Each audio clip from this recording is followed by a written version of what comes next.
meu irmão, minha irmã. Mais uma vez começa o programa Voz da Igreja. Obrigado por estar aí nesse horário, nesse canal. Vamos mais uma vez formando essa grande família do programa Voz da Igreja. Vamos mergulhar no mistério de um Deus que nos fala sempre, fala à igreja e a cada tempo pela sua palavra. Vamos mergulhar no texto da liturgia que usaremos neste domingo, o 22º domingo do tempo comum, o último domingo do mês de agosto, mês das vocações. Vamos, a partir deste texto, beber da fonte bendita, luminosa, verdadeira, única, que nos faz mergulhar no coração de Deus, aprendendo sempre e aprendendo tudo de Deus através de Jesus Cristo, o seu Filho, o seu Verbo, a sua palavra. Vamos então beber da fonte. O texto que vamos partilhar é o texto de Marcos. Marcos, capítulo 7, versículos de 1 a 8, 14 e 15, 21 a 23. É o texto do Evangelho deste domingo. Os fariseus e alguns escribas, vindos de Jerusalém, reuniram-se junto de Jesus e perceberam que alguns discípulos dele comiam com as mãos impuras, isto é, sem lavá-las. Com efeito, os fariseus e os judeus em geral, apegados à tradição dos antigos, não comem sem lavar cuidadosamente as mãos. Bem assim, ao chegar da praça, não comem nada sem se lavarem. E seguem ainda muitos outros costumes que receberam por tradição. A maneira certa de lavar copos, jarras, vasilhas de metal, camas. Os fariseus e os escribas perguntaram então a Jesus: por que os teus discípulos não seguem a tradição dos antigos, mas tomam a refeição com as mãos impuras? Jesus disse: o profeta Isaías bem profetizou a respeito de vós, hipócritas, como está escrito: este povo me honra com os lábios, mas o seu coração está longe de mim. Em vão me prestam culto, ensinando doutrinas que são preceitos humanos. Vós abandonais o mandamento de Deus e vos apegais à tradição dos homens. Jesus chamou outra vez a multidão e dizia: ouvi todos e compreendei. Nada que de fora entra em alguém o pode tornar impuro, mas o que dele sai é o que o torna impuro. Pois é de dentro do coração humano que saem as más intenções, fornicações, roubos, homicídios, adultérios, cobiças, perversidades, fraude, arrogância, inveja, calúnia, orgulho, insensatez. Todas essas coisas más saem de dentro e são elas que tornam alguém impuro. Meu irmão, minha irmã, depois de termos mergulhado no mistério do capítulo 6 de São João, no qual fizemos um longo percurso, depois de termos celebrado também o mistério da Santíssima Virgem Maria, ao final da sua vida na terra, sendo elevada aos céus em corpo e alma, participando por primeiro do mistério da ressurreição e da vitória do seu Filho. Então agora retomamos também o texto de Marcos, que vamos lendo ao longo deste ano litúrgico. E chegamos ao capítulo 7 de Marcos. E aqui nos encontramos então, como em outras vezes, com Jesus e os escribas se confrontando. Jesus que recebe da parte deles, não é, essas intenções de pegá-lo em algum ponto, e também Jesus que reage à altura a estes comportamentos que querem, sobretudo, mostrar que Jesus não é aquele que esperavam. E assim não conseguem dar o passo da fé. Sobre isso já falamos muitas vezes. Mas tomemos então o que está hoje em questão e é algo muito importante. Aqui os fariseus e as autoridades religiosas do templo, fariseus e alguns escribas vindos de Jerusalém, querem então colocar a Jesus uma questão, digamos, da lei, acerca da pureza legal.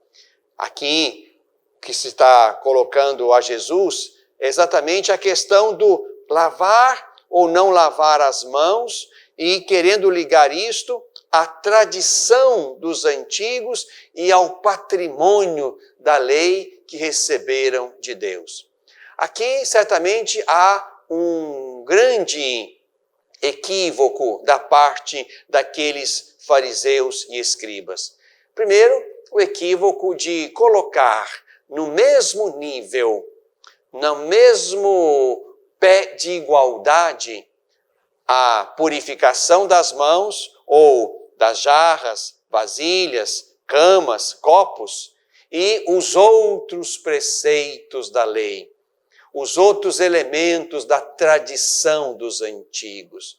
E é importante frisar que aqui se está pensando não simplesmente em hábitos de higiene, mas aqui se está questionando a prática dos discípulos de Jesus de não lavarem as mãos como uma agressão à lei, como uma agressão à tradição religiosa de Israel. Jesus, então, quer colocá-los no devido lugar. E aqui, certamente, versículo 8 é importante e pesado para eles e para nós. Vós abandonais o mandamento de Deus e vos apegais à tradição dos homens. Aqui está o grande equívoco.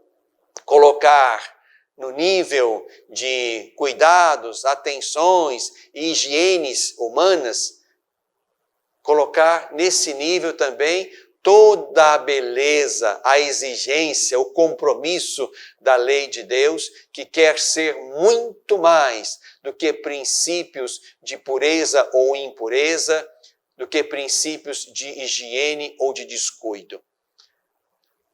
Poderia haver outros tantos elementos questionáveis ali na prática religiosa dos discípulos de Jesus. Mas aqui colocaram o olhar, a preocupação e a crítica sobre algo tão pequeno e tão miúdo. Jesus então quer colocar para eles e para nós onde está de fato a verdadeira religião. A verdadeira religião não está nas práticas externas do fazer isto ou do fazer aquilo. A verdadeira religião começa do lado de dentro. Começa numa relação de comunhão com Deus.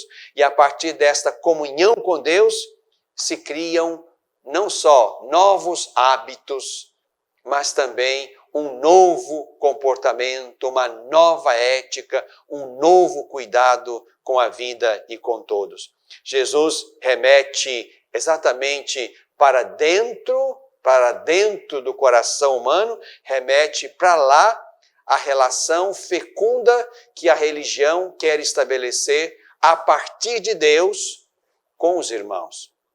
Quando Jesus quer dizer que é o que sai de dentro para fora e não o que entra, que deve ser colocado a sério na relação com Deus e com os irmãos, é para dizer que nós temos que romper com uma religião de aparências, de ritos, de aquilo que de fato tem peso simplesmente exterior, tem peso de legalidade, tem peso de regra, e não aquilo que deveria ser de fato, ou seja, aquilo que conforma o nosso coração ao jeito de Deus, à ética de Deus, ao modo de Deus ensinar e propor um caminho.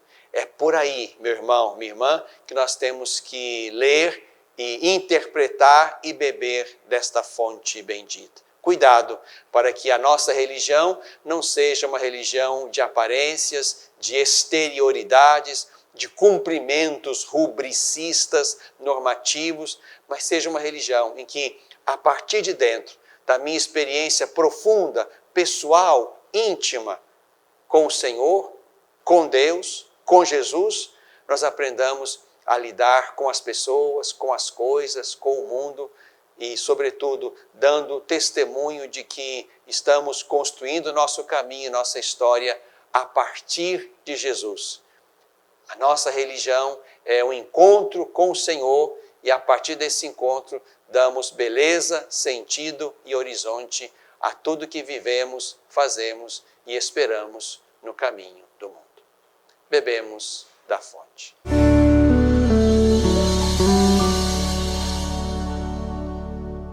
Você sabia que parte do que você paga de imposto de renda pode ser direcionado ao Lar dos Idosos de Divinópolis? É uma maneira bonita de expressar compaixão e de contribuir com os idosos de nossa cidade.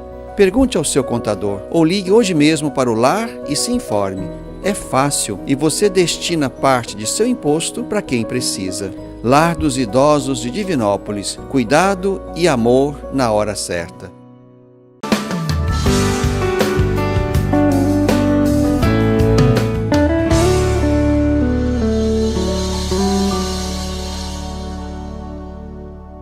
No coração deste tempo, nós precisamos voltar à verdadeira religião ou ao verdadeiro modo de vivenciar a nossa relação com Deus. No texto que ouvimos no primeiro bloco, Jesus critica os fariseus, os escribas, porque viviam na superficialidade da lei. Colocaram no mesmo nível, e criticaram isso nos discípulos de Jesus, colocaram no mesmo nível lavar as mãos, lavar copos, lavar jarras, lavar camas e o amor a Deus e ao próximo, como se isso que eles criticam nos discípulos de Jesus fosse o mais importante, o mais sério ou o mais exigido naquele momento. Importante nós também avançarmos e compreendermos naquilo que Jesus critica neles. Vós abandonaste o mandamento de Deus para vos apegar às vossas tradições humanas. Cuidado, de fato, para que a nossa religião não seja simplesmente cumprimento de rubricas, de normas, de ritos, de gestos, de obrigações legalistas. E não pode ser isto. Muito menos uma religião onde eu escolho o que eu dou conta, o que eu quero, o que me agrada, o que cabe dentro da minha vontade ou da minha liberdade. Não, meu irmão, minha irmã. A nossa religião precisa ser uma relação de comunhão, de intimidade com Deus, e nessa comunhão aprendemos tudo dele. Uma comunhão, uma espiritualidade que nos capacita para, a partir de dentro, a partir do coração, a partir da consciência, a partir da vontade, profundamente mergulhadas no mistério de Deus, nós possamos construir relações, construir uma presença, um testemunho no mundo que nos faça perceber e revelar pertencemos a Deus. A religião, portanto, precisa avançar para além das suas práticas exteriores e se assentar numa relação profunda com o Senhor e uma relação que nos capacita a estar no mundo segundo Deus, como novas criaturas, como homens e mulheres tocados pela graça que nos torna capazes de sonhar, de construir, de fazer crescer o reino de Deus, o tempo e o mundo como Jesus queria e quer que esse mundo seja.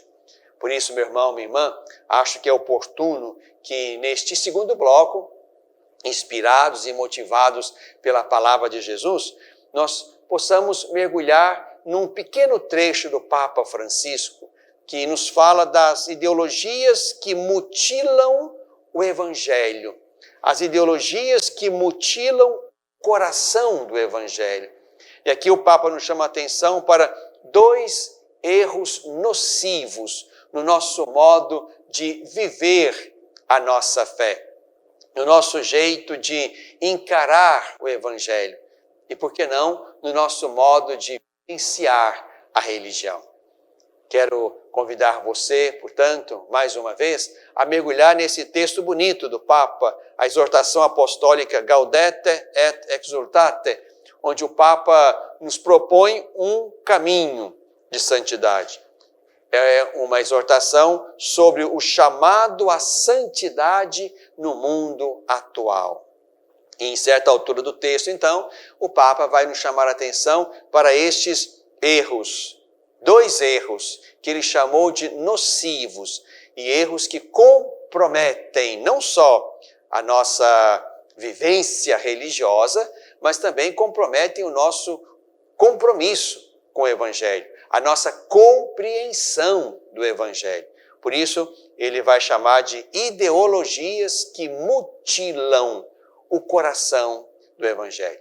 Vamos então brevemente ler e comentar este texto do Papa Francisco. São os números 100 e 101 desta exortação.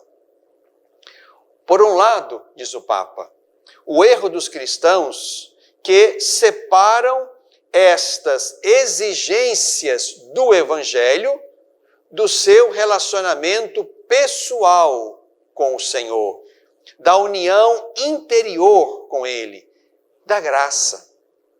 Assim, transforma-se o cristianismo em uma espécie de ONG, privando o cristianismo daquela espiritualidade irradiante que tão bem viveram e manifestaram São Francisco de Assis, São Vicente de Paulo, Santa Teresa de Calcutá e muitos outros. A esses grandes santos, nem a oração, nem o amor de Deus, nem a leitura do Evangelho diminuíram a paixão e a eficácia da sua dedicação ao próximo. Antes, pelo contrário. Qual é, então, o primeiro erro nocivo que o Papa aponta? A gente fazer coisas que, de fato, são boas, importantes, exigentes, mas fazer isto simplesmente como um empenho, digamos, filantrópico, humanista. Não, meu irmão, minha irmã.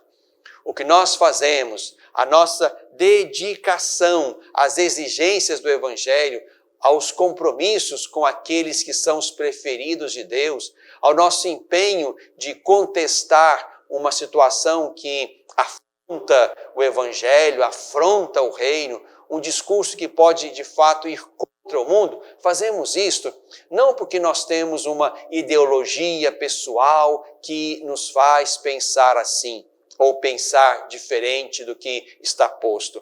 Fazemos isto porque estamos profundamente tocados pela espiritualidade do Evangelho, pela espiritualidade do nosso caminho feito com o Senhor. É por causa dele, é por aquilo que nós lemos na palavra, é por aquilo que nós experimentamos na oração, é por aquilo que nós saboreamos da graça de Deus que pedimos e recebemos, é por isto que nós fazemos, é por isso que nós agimos, é por isso que nós contestamos, é por isso que nós entramos mundo para mostrar um outro jeito possível de amar, de cuidar, de fazer, de construir o mundo e a história. Aqui estamos diante então de um erro que nós temos que evitar. Nós fazemos o que fazemos no nosso exercício da religião, fazemos o que fazemos porque temos intimidade com o Senhor, com sua palavra, com seu Espírito, com o seu Evangelho, com o seu reino. Não empobreçamos a nossa ação de igreja no mundo, vendo o que fazemos simplesmente como resultado de um coração bom, humanista, que olha com bondade miúda para os outros e faz isto ou aquilo. Não, fazemos por exigência, por compromisso, por comunhão com o Senhor Jesus.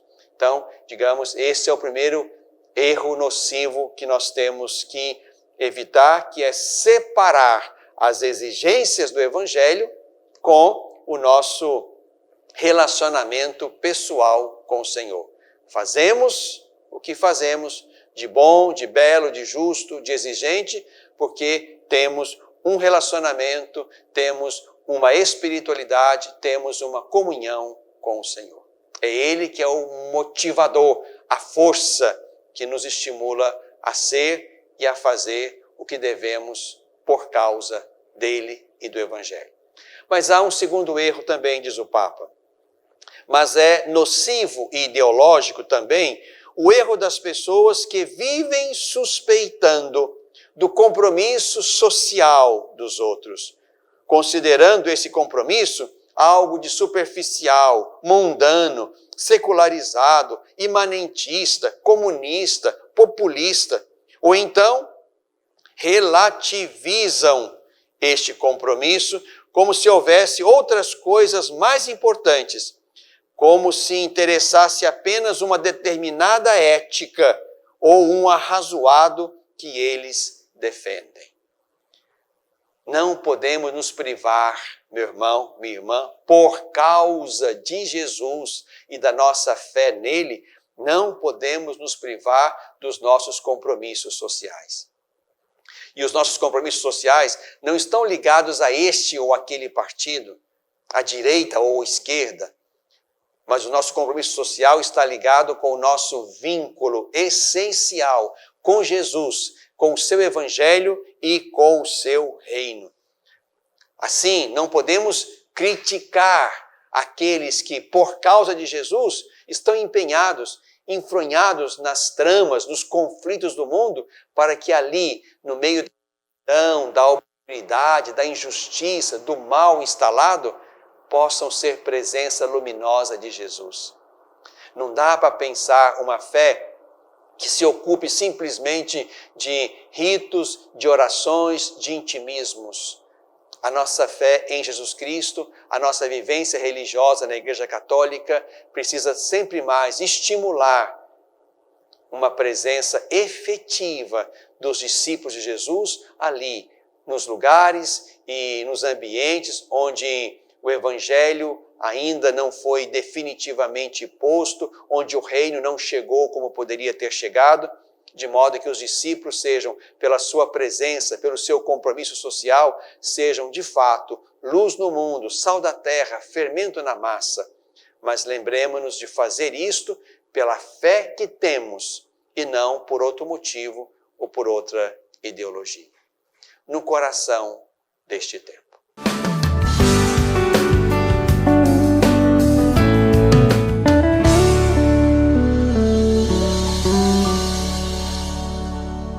Às vezes, tudo que uma criança precisa para superar uma tempestade em sua vida familiar é encontrar um lar provisório.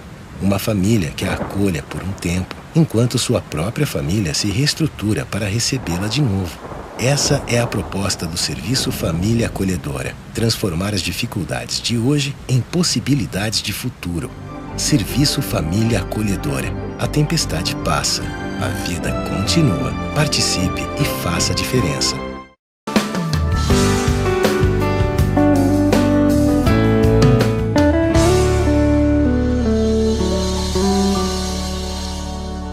na tradição da igreja. Este é o nosso último bloco, meu irmão, minha irmã. Na tradição, no caminho da igreja, chegamos ao final do nosso mês de agosto, vivido entre nós aqui no Brasil já há 40 anos como o mês das vocações. Para nós isso faz parte do nosso patrimônio missionário. Né? Nesse mês de agosto nos dedicamos a rezar, a contemplar, a refletir sobre vocações importantes no seio da igreja, no seio da sociedade e do mundo. Por isso, no final deste mês vocacional, quero convidar você mais uma vez a manter a sua chama de oração acesa.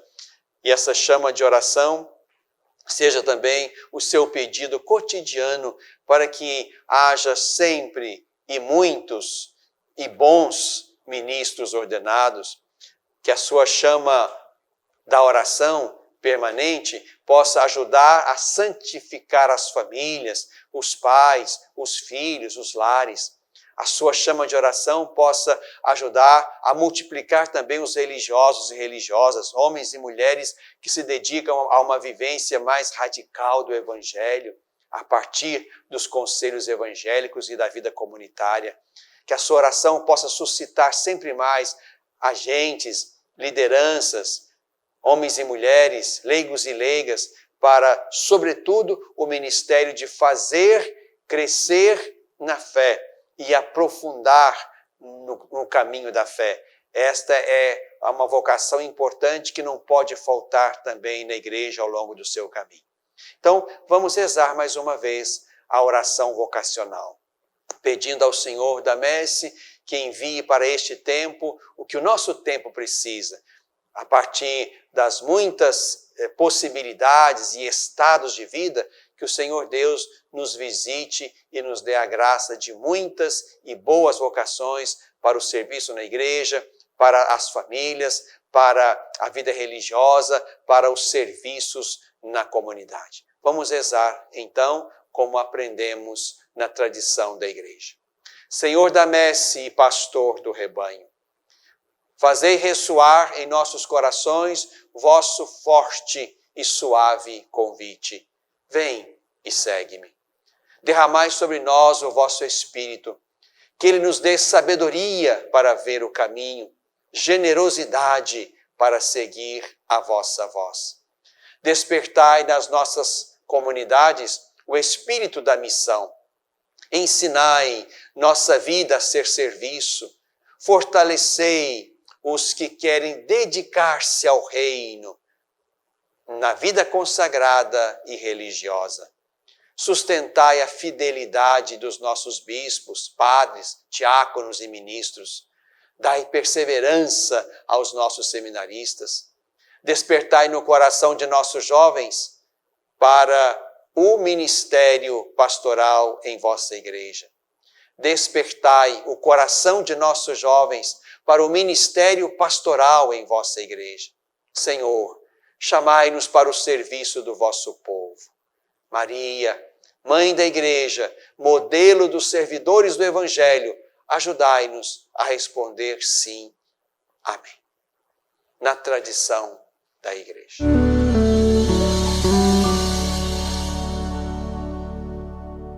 Você sabia que parte do que você paga de imposto de renda pode ser direcionado ao Lar dos Idosos de Divinópolis? É uma maneira bonita de expressar compaixão e de contribuir com os idosos de nossa cidade. Pergunte ao seu contador ou ligue hoje mesmo para o lar e se informe. É fácil e você destina parte de seu imposto para quem precisa. Lar dos Idosos de Divinópolis. Cuidado e amor na hora certa.